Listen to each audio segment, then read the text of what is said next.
Good morning, students. Class 6th, Subject English Reader, Lesson 11, Poem Life. Students, आज हम करेंगे book exercise. Choose the correct answer. The poem Life is about.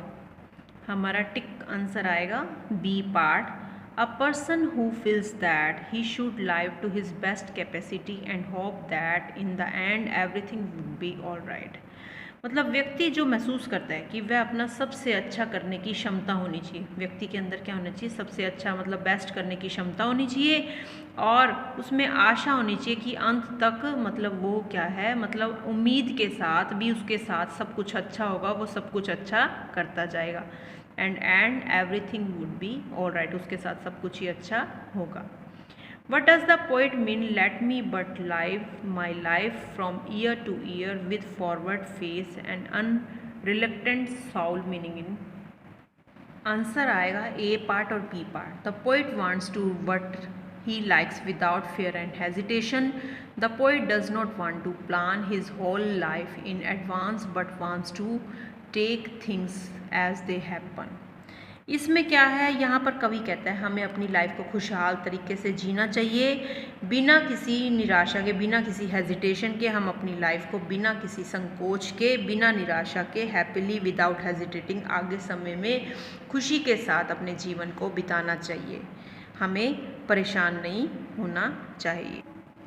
C third part देखिए. What kind of approach to life do these lines imply? Not hurrying to, not turning from the goal, not mourning for the things that disappear in the dim past. इसमें आएगा answer A and सी.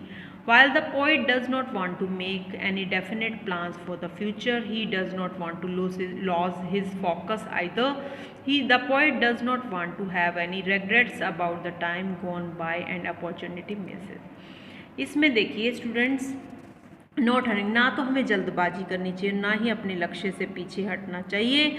इसमें answer है while the poet does not want to make any definite plans for the future and he does not want to lose his focus either. मतलब हमें ना तो जल्दबाजी करनी चाहिए, ना ही लक्ष्य से पीछे हटना चाहिए.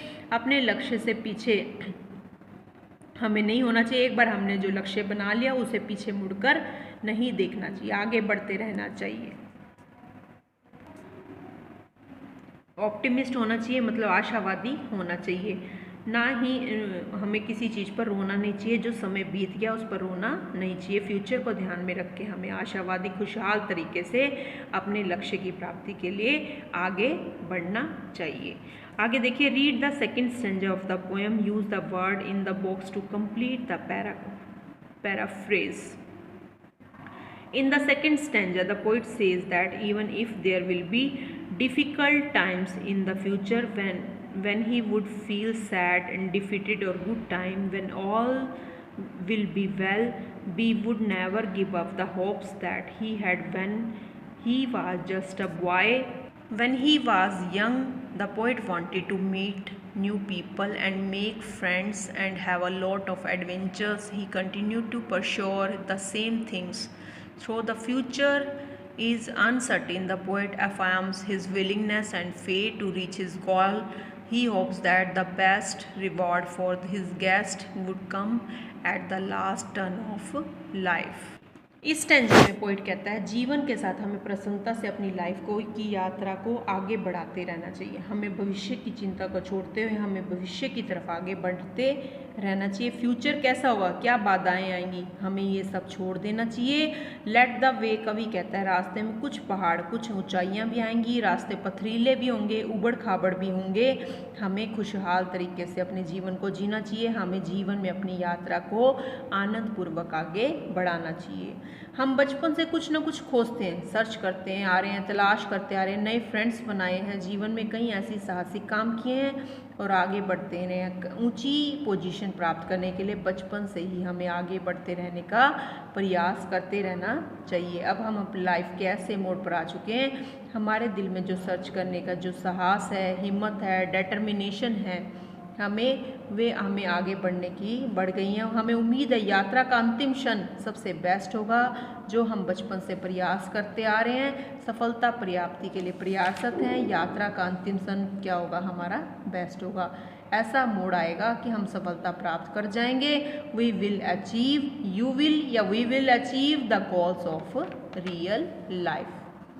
ठीक है, ये बेटा हमारा था सेकंड स्टेंजा, जिसमें हमें बताया गया है।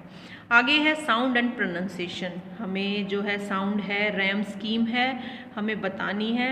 Let me but live my life from year two year. Year क्या है, ए हो गया, ईयर ई आर, ए हो गया, साउल क्या हो गया, बी, गोल क्या हो गया, ए, गोल क्या हो गया, बी, क्योंकि साउल एंड गोल ये क्या हो गया, एक ही प्रोनाउंसिएशन आ रही है, बी बी।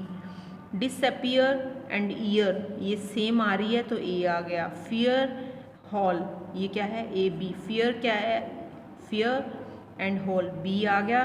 टॉल क्या हो गया, हॉल एंड टॉल ये सेम साउंड प्रोनाउंसिएशन आ रही है, बी हो गया। चेयर क्या हो गया, ए हो गया, क्योंकि fear and chair same pronunciation है। तो ये हमारी राइमिंग स्कीम होती है। हम इन 2 पोएम्स की भी राइमिंग स्कीम बताएंगे। देखो, how does that little crocodile, dile and Nile, A tail and scale, B B rhyming scheme हो गई। ऐसे ही grind, C claws, D. Fish in, grind and in, C C, claws and jaws, D D. अब हमारी rhyming scheme क्या होगी, A B, C D. Next देखिए, the vulture की राइमिंग स्कीम है। The vulture eats between his meals, A B, meals Y, A B, mills and fills, A Y I, B. ठीक है, आगे belt all, C belt all. Sound and pronunciation is same. Thinner and dinner is D, A B, C D. ये tongue twister की है ये rhyming scheme, आप खुद ही लिखेंगे, राइट करेंगे। ठीक है स्टूडेंट्स, ये लेसन हमारा कंप्लीट हो गया, ये बुक एक्सरसाइज होगी कंप्लीट। Okay students.